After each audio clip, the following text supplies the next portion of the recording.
Number 5, Los Angeles Chargers taking Joe Alt. So I will say we talked about this.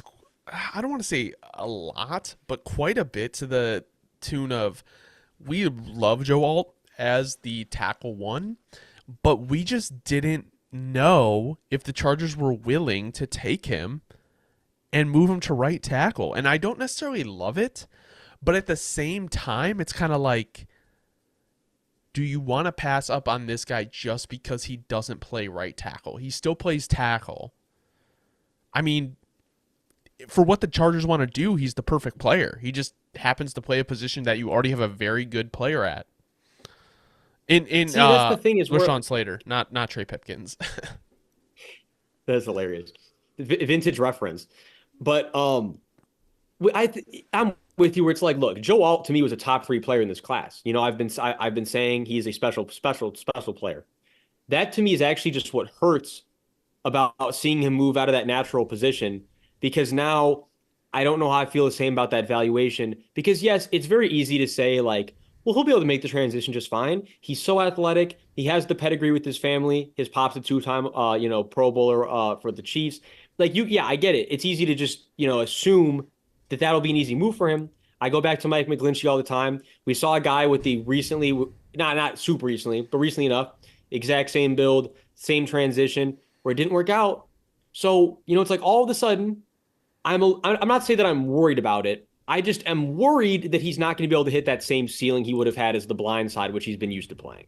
So But let me be clear. If you're a Chargers fan, you should still be absolutely ecstatic about the pick. Even if he doesn't hit his ceiling, you're getting a perennial starter who's going to be able to hold shit down for Justin Herbert for a long time. that's what I was gonna say. Like, it's like kind of a fuck you to Herbert, but also not. Like, not an actual fuck you, but it's like a receiver would have been nice, asshole. You know what I'm saying? Like neighbors, and I guess it's not the Jim Harbaugh style of football, and you can get a guy like Joe Alt at 5. I don't think it was the wrong pick. I think either him or Neighbors is a good pick. I think you get a little bit more risky when it comes to moving a guy across the line.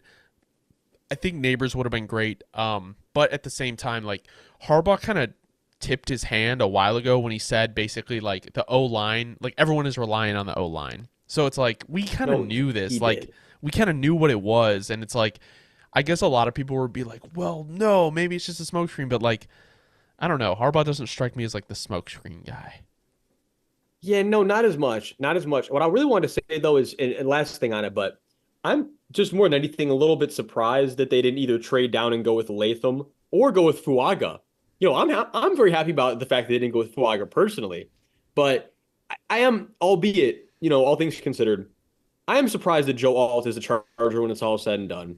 But like I said, literally when we had the stream, it would be the least surprising surprise if that makes sense. So, all in all, like regardless, Chargers fans, it's a great pick, and you should be absolutely ecstatic.